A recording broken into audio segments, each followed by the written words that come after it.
Welcome back to Naval Action and episode 37 of A Letter to the King. Those of you new to the series, A Letter to the King is my attempt to bring you all the up-to-date information of what's been happening over the last week on the Euro PvP1 server. And what a week it's been. Let's see if we can just remind ourselves of what the map looked like before the week began. Normal biffo going on around the Live Oak coast. Bermuda had been quiet for the best part of a week. The Dutch were trying to expand their borders once again. And the Brits and the Spanish were giving each other laldi around the Belize-Salamanca borderline.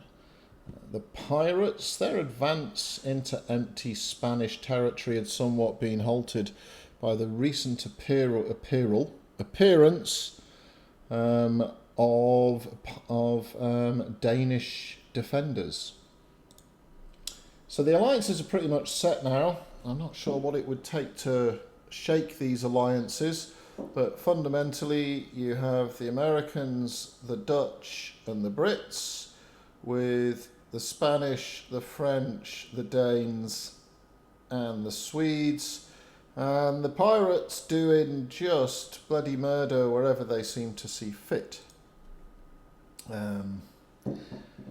So, what happened this week? Oh, I should have mentioned as well that Cartagena fell at last at the end of last week.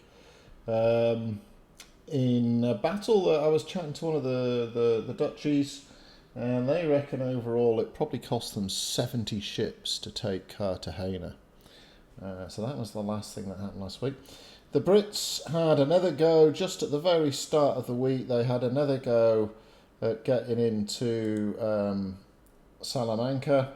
However, once again, it was all a bit of a how's your father. They didn't get the full fleet into position and managed to get themselves tagged as they were trying to get out of the battle to get into the port proper.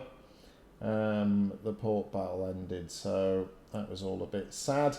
And not the best or glorious start for the Brits. Now the Brits like to sail to their ports. They've only ever once camped under the cutlasses, and they did a really bad job of it, where half of them camped under the cutlasses, the other half tried to sail in, and by the end of the day I think a dozen people got into the port battle and left immediately, and the rest all got tagged outside. However, they do like to sail in. Now that's partly because they have perhaps the luxury of numbers. When they organise something, they can manage to get a screening fleet to deliver them. But there's also, there is a bit of excitement, I have to say. It's all rather thrilling, setting up, 45 minutes beforehand, getting everybody together, waiting for all the muppets who've forgotten to reset their officer or disconnect just as you leave port, or realise they've brought a victory to a fourth-rate battle and all that sort of good stuff. And then you set sail, and you might not have the world's largest number of screeners. You might only have half a dozen or something. But there's reports going to and fro as to enemies sighted. And then when you get into the port proper, the screening fleet actually becomes, if you like, a risk, because then the baddies can tag the screening fleet and pull in numbers of the primary fleet unless you're properly blobbed up. Or as happened at Orinoco, some poor bugger does what he thinks is a good defensive tag and then inadvertently pulls in the entire fleet that's meant to be delivering doom and mayhem upon our enemies. So that was all a bit of a fizzle. And we're all wondering, well, what's going to happen this week? And then this happened. The world's first Septa-Bomb. Not 3, not 4, not 5, not 6. 7 simultaneous war supplies bombs going off. As one Dane said, we started it and we're going to finish it. And I don't know what the money is. We had a bit of a play one lazy day as we were sailing from one corner of the map to the other. We reckon it's about 35 million gold, several thousand hours. You're probably talking about close to 100 Indiamans full of gear, smuggling it into the various ports, and then all getting together at 8 p.m. server time. And you can imagine the the Danes, the Swedes, the French and the Spanish all huddled in the corner of the Krusty Krab bar, pushing their hostility bomb buttons all at once. So it was a Septa-Bomb. The PR machine for the Septa-Bombers explained that it was their intent to involve everybody this week in PvP and give captains a chance who perhaps hadn't managed to participate in previous port battles. If all went well, there would be 350 ships biffing each other, plus the foes around the outside. So well over 50% of the typical sort of 8 p.m. server population would be involved. And all of this on a Wednesday morning when poor old Jeheil has to go to work, or to be more precise, when poor old Jeheil is meant to go to work. But you know, it's only work and this is gaming. So up at 5 o'clock with a whole bunch of other Aussies I was, much to the consternation of Mrs. J, who has tried to now legally have me declared as mad. The Brits were pretty salty, the Dutch weren't overly impressed, the Americans thought it was a bit BS. We know that the developers don't actually want you to be able to flip a port from 0 to 100. They've said as much. In fact, I believe it's going to be fixed in the patch, which we don't know. It's the November patch. It's now December, but it's meant to be fixed in the patch. How they fix it, who knows, and what they introduce by trying to fix it, who knows. And so there was a little bit of salt, it has to be said, a little bit of grumpiness and woe from the Dutch-Brit-American alliance. They felt it was sort of taking a bit of a broken game mechanic and exploiting it to the nth degree, in this case the 7th degree. However, the Septa-Bombers themselves said, look, we're just going to give everybody a port battle, and it has to be said, they did liberally spread the bombs around to ensure that every single nation was involved. In fact, one interesting one was that the Swedes chose to bomb a pirate port. Now, this is interesting for a couple of reasons.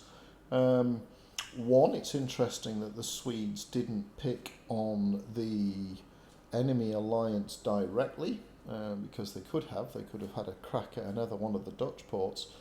And two, sort of by inference, they bring the pirates in on the side of those who have been bombed. So there has been a bit of pirate activity between predominantly the pirates and the Danes. So I don't think we can pick which side the pirates are on, but perhaps they are 51% against the Danish coalition. There's no collective politics with our pirate friends. It's really their actions that speak for them. So let's have a look at the outcomes of Septa-Bomb Wednesday. So we'll begin with the most boring one, which was down here on the Mosquito Coast. Where predominantly a British force. Now, before I get too far into this, I'll do my best to regale you with the facts. I've had a few people email me on exactly what were going on and what happened and the likes. I've got information for 10 of the 11 port battles that happened. There's only one where I really don't know what's going to happen. I'm just going to make that one up. You'll have to work out which one it is. So the Brits it's predominantly Brits, made up with a few other Lucies. Occasionally I might get the composition and the fact that there was 4 ships from one nation and 6 ships from the other wrong, but bear with me, I think I've got most of it down. They waited for the Spanish to show up, and the Spanish didn't show up. So these guys here, they want their money back from Septa-Bomb Wednesday. It probably wasn't a Wednesday for you lot, by the way. It was probably a Tuesday. I don't know. Maybe it was a Wednesday and it was a Thursday for me. Hard to tell when you don't sleep enough. The next was the battle at the Windward Isles, and this was predominantly Dutch with Americans and a few Brits. It was the French who came. Oh, that was all a bit quick, wasn't it?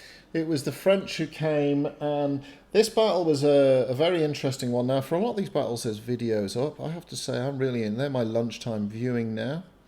And the battle started reasonably evenly. The French came in fundamentally 2 lines, and they were cutting in to the American, Dutch, Anglo forces.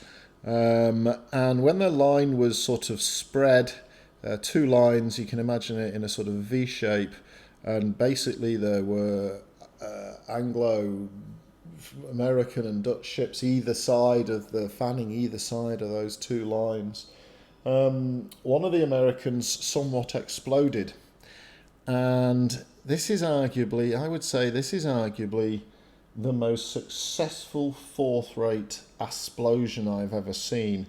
He knobbed up 8, maybe 10 of the French ships. He killed a couple of thousand sailors. He took the masts down off 7 or 8 ships.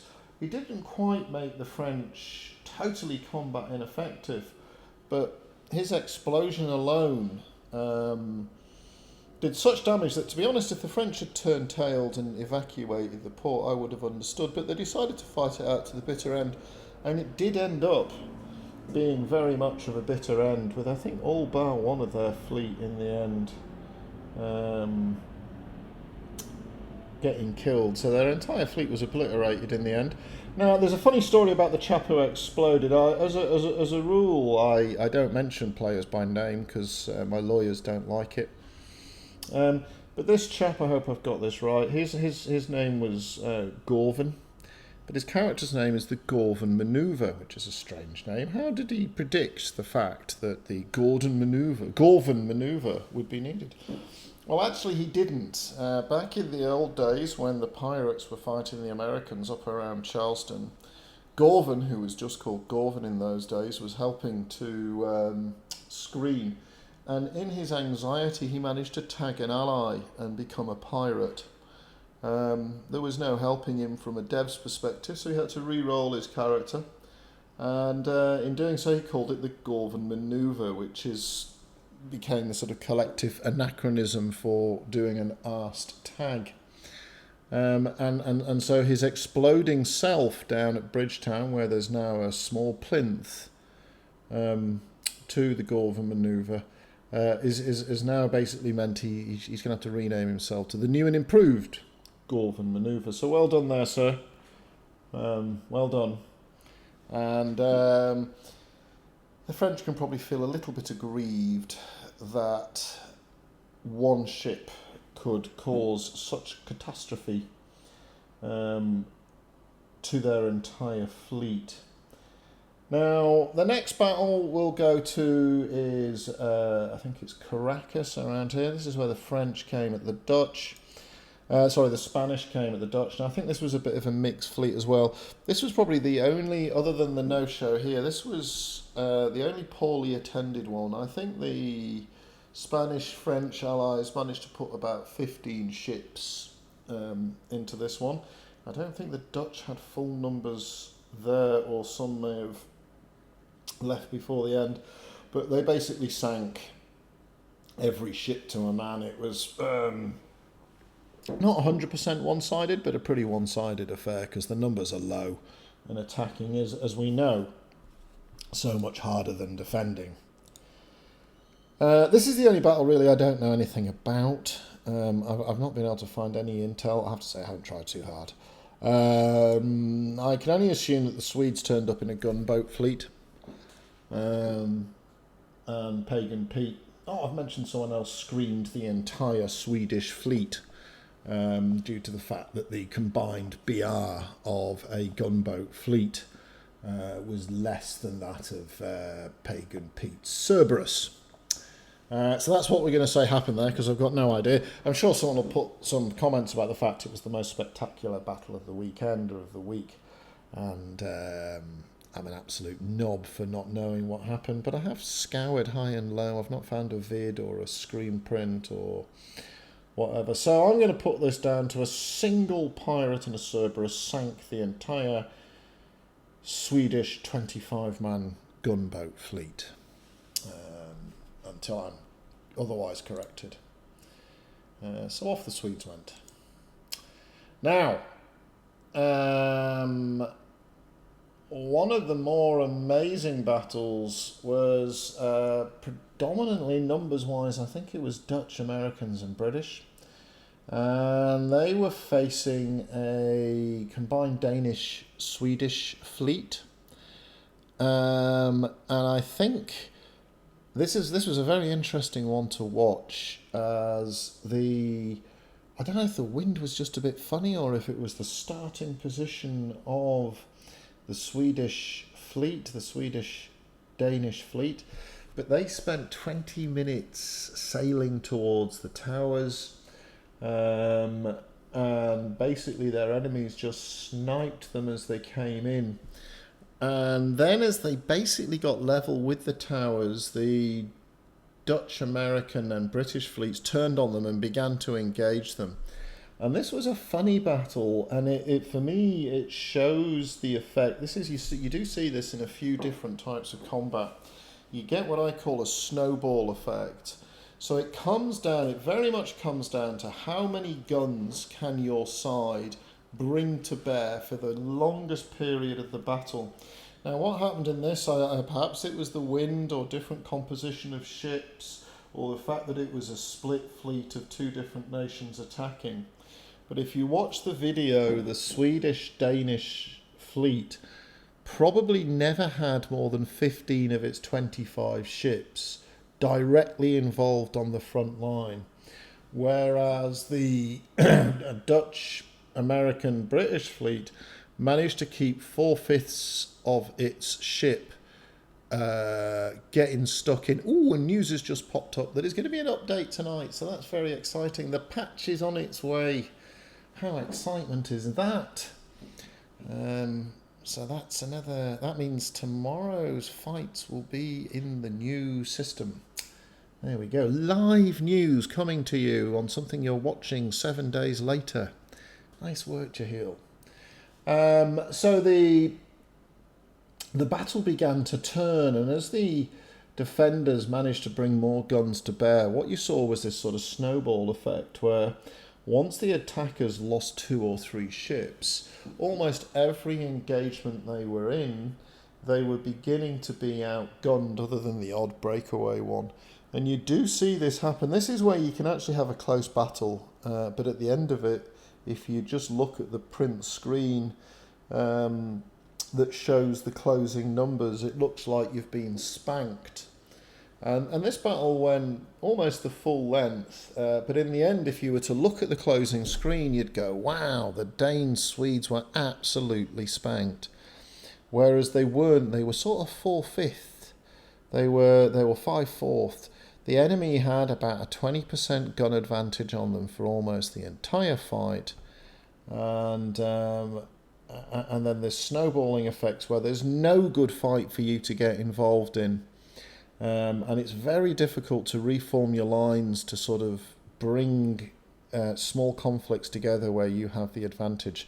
And then the other thing is that happens, your mindset changes from how do I kill these defenders to how do I protect my weak side, or how do I protect the guy over there who's down to a slither of armour. And just that mindset change in itself probably leads you to not making the right decisions. So the Swedes and the Danes were pretty much smashed. in that port battle, losing quite a lot of ships. And then the Danes came again at the Brits in Bermuda. This was almost entirely a Brit defence. There were a few screeners. Now, the last 2 times that the Brits have held Bermuda, it has been at tremendous cost, where they've lost a goodly number of ships compared to the Danes, and really the Danes have either failed to take the towers or literally been minutes away at grabbing up the BR.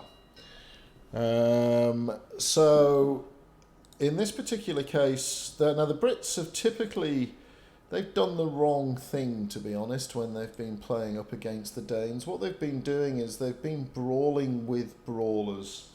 And the Danes come in the big Losians and Santissimas, all special hulled out and boarding, extra boarding. They're running around with an enormous amount of guns. They come in, they double shot you once or twice at the start, and then for the rest of the battle you're kind of hiding half of your ship. But the Brits in this one tactically did what they should have done in the first battle, but learning is learning. And they basically shot the sails out for the first 10 minutes, 15 minutes of the Danish fleet. Now, for the Danes, it will have felt like all they did was shoot the sails out, but at the end, the Brits had sunk a third of the Danish fleet and only lost, I think, 3 or 4 ships themselves. Now, the Danes, because their ships are big thumbed, and they're all square, the Santis are square, the Losian is enormous, it's 55 metres in length, the Losian. Basically, after 15 minutes, the majority of the Danes were down to 70% sails. Now, if you're in one of those big ships, if you're at 70% sails, in the best wind available to you, your top speed is 6.5 knots, which means you're basically running at 2/3 of the speed of your opponents. Not only that, you're probably at about the slowest speed you can safely turn through the wind. So unless you take the time to get to full speed, as you turn through the wind with that many holes in your sails, you're going to kind of stop. And that's very much what happened. So the Brits chased the Danes down towards the edge of the circle. They didn't chase them, actually, they kited them. That's completely the wrong word. The Danes repaired their sails after probably the best part of 20 minutes was all. The Brits put their sails down again, and then the Brits tacked through the wind, and they did this once or twice. The Danes, whose ships were in better fettle sail-wise, they came through the wind pretty quickly. Those who were down at 70%, and some of them were down at 50% even after their repairs, they came through very slowly. And this allowed the Brits to actually get involved in fights where they weren't terribly outnumbered. They still kited because they were defending. There's no point in throwing your men away. But by the end of the battle, it was, I think the Danes had lost, it was like 8-10, and the British had lost 3-5, something like that. So that was a great battle from a defensive tactical perspective. It was probably really frustrating to be one of the attackers, especially when they'd had such great outcomes with their brawling tactics. So it was a bit like, a little kid running away from a big bloke who wanted to give him a bloody nose. But do it they did, and sink a third of the fleet while you're at it, and grabbed a few up as they were trying to flee as well. So a resounding success for the Brits there. And lastly, in the week, so that was it for the Septa-Bomb. So the Septa-Bomb happened, and all 7 ports were defended. Now, obviously, the Dutch, British, and Americans were wandering around like pigeons with their chests all puffed out, feeling very righteous that we'd denied these exploiting tactics from taking our precious ports. But actually, probably there was 2 great things that happened, and the Danes, Swedes, Spanish, French will claim this was always their intent. And to be honest, the fact it worked out so well seems to have meant that no one really cares why. Everybody enjoyed it.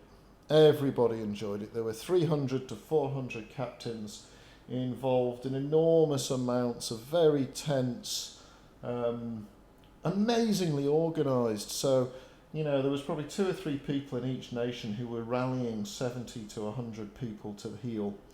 And super logistics, moving ships around the map, getting ready, setting ships up, getting your perks done, getting your mods on, getting your repair kits sorted, working out who's in which fleet, last minute reassignments as Billy Bob's wife has yanked him away from the front of the terminal, or someone's daughter needs a quick run up to the station, all those sort of real life things that ruin our gaming. But we all enjoyed it. And in fact, there was quite a lot of bravado and friendliness kicking around in chat afterwards. And a lot of the sort of piss and vinegar that had been happening over the last couple of weeks with all the various different shenanigans going on seemed to be put away. So, to some extent, as much as the Septa-Bomb felt like the world's biggest exploit and everybody hated it, it proved to probably be the best bit of fun we've had in a month on naval action. It brought a lot of people into port battles who don't do it frequently. It caused an enormous number of players to participate in a almost server-wide event. Every nation got involved. And look, it was a roaring success. Now the Allies responded with a dribbling 3 bombs up here against the live oak ports in Savannah, further south against A's, and up against the Danish holdings in Santo Domingo, and the Dutch, not at the same time, but 12 hours later, dropped an attempt against the Spanish along Santa Marta.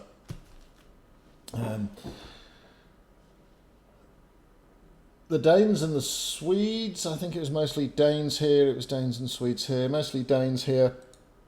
They came up against a ragtag, would be the best way to describe it, fleet. Due to some shenanigans, the numbers that the Brits, Americans and Dutch hoped to get here didn't manifest, so we had to pull together a fleet of any old man and his dog. So they went tally-hoing in all sorts of mixtures of second rates and fourth rates and all sorts of things like this. And although they, didn't really stand a chance against the jaws of the sort of most professional and successful defensive fleet sailing around at the moment, they had hilarious fun and they were exploding everywhere. And I think, although they pretty much got killed to a man, I think they actually captured 2 or 3 first rates in the process. So although it was a bit of a sort of Taliban attack, a bit of a distraction for what was meant to be the main event, due to the lack of numbers, it proved to be enormous fun. A's was a complete fizzler. As I said, there was a bit of a problem with numbers. People couldn't turn up. A whole bunch of real life messed things up. You only need, if you set up with 15 people as your core, and then you pull in 10 people from outside your core, be they just randoms or folks from other clans or folks from other nations, you only need 4 or 5 from your core not to be available, and all of a sudden you're struggling. So A's didn't happen. Now the Brits, as I said, I think at the start of the vid, they love to sail into ports. They think it's fantastic and we're all role-playing away. Unfortunately, as we were, I reckon, about 100 metres away from the port, we were all furiously clicking on the join button. Either deliberately or by accident, we'll never know, 4 victories of the enemy's defence fleet appeared in the harbour. And that tipped the BR Delta that allowed their defensive screeners to pull the Brits in. The Brits got pulled in, so on the upside, the port battle was prevented, so the screening fleet sort of did its job. But on the downside, those poor 4 Vics that got pulled in, I think 1 got sank and 3 got captured, if not all 4 got captured. As did the majority of the screening fleet. I don't know what happened to the Dutch down here. Not much good happened down at Santa Marta, in that they only had about 15 people make it into the port battle. So in the end, that was all a bit of a tiddle and a fizzle. And yeah, that's it.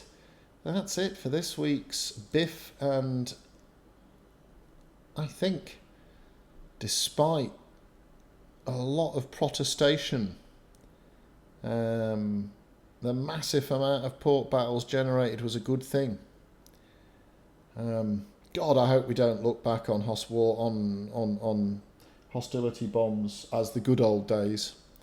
And I hope the new mechanics, and when they bring them in raids and all of this sort of good stuff, will feed our hunger for quality PvP. But overall, you might not like the way it was done, but it was a great outcome and we all had enormous fun. So well done, everybody. And I also, can I just add in, I noticed people stopped tackling the man. So when a mechanic was broken, there was a lot less finger pointing. One of the ports that we tried to get into, it was Santo Domingo. Even though we ended up having to fight these victories, we could have got out of that. The Brits could have got out of that after about 6 minutes, and we were prepared to join the port battle, even though it meant that the Danes might have been able to move into a sort of spank you very much as soon as you come in. But mysteriously, the port battle just ended after 5 minutes. Now, there was a couple of people mumbling about all sorts of shenanigans, but, and this is very noteworthy, one of the Danes immediately posted a 5-minute video showing them all sitting there and then the battle randomly ending. So it's very easy to point fingers when something doesn't go your way, especially if there has been a little bit of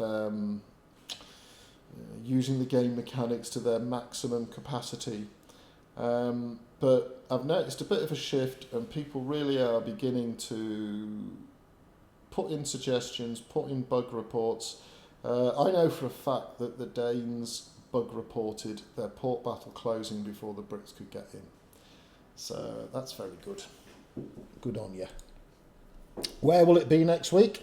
Well, we've already got 2 port battles set up. We've got one, and this is at the crack of Sparrowfart for most people. The Spanish have gone for Belize with a night port attack right in the middle of Aussie Prime Time. So for the 3 of us who still play on Aussie Prime Time, thank you very much. All 3 of us will be there. We're very excited. We can't quite remember where ports are. We mostly sail around here, fishing and collecting sealed balls.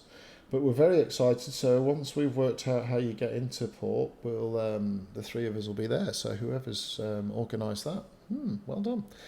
And the Danes, not the French, not the Spanish, not the Swedes, the Danes have dropped another bomb on the Windward Isles. So the good news is there should be videos up of the new port battle mechanics, because how exciting! The new patch is going in right now as I speak. The system will be up in the next 2 to 26 hours. Normally, when they drop a big patch in Australian prime time, it's up at about 5 to midnight to maximise my knackeredness. So this is very exciting, though. I can't wait. I'm going to be straight on there. I'm going to be crafting ships. I'm going to be sailing into PvP zones and getting slaughtered. And let's see how that goes. I understand from my little sparrows that war supplies won't blow through the ceiling anymore, so the last of the hostility bombs. I don't know what the rules are with that. I'm sure there'll be some patch notes released in 7 or 8 days. I also understand you won't be able to camp under cutlasses anymore, and I also understand that they will block night flipping, whatever that means. So, not quite sure how they'll block night flipping, but anyway, let's see what changes they've made. Plus, there's the new PvE and PvP continuous biffo and reward system coming in. Perhaps some changes to crafting. So it really is super exciting. So we know there's going to be a port battle here. We know there's going to be a port battle here. These are the typical hotspots, but who knows? Because we'll have the new patch. Who knows what will happen? Maybe we'll just all be on the PvP leagues. And look at that. Look at that. Bloody nothing. 11 port battles. 11 defences won. So you've heard me harking on about how it is in the advantage of the defender. It should be in the advantage of the defender. Attacking should always be harder than defending. That's kind of the law of war. But yeah, look at that. That's the first time that's happened since before the game was written. And that's it for this week's naval action. I hope you enjoyed that. Give us a like, give us a subscribe.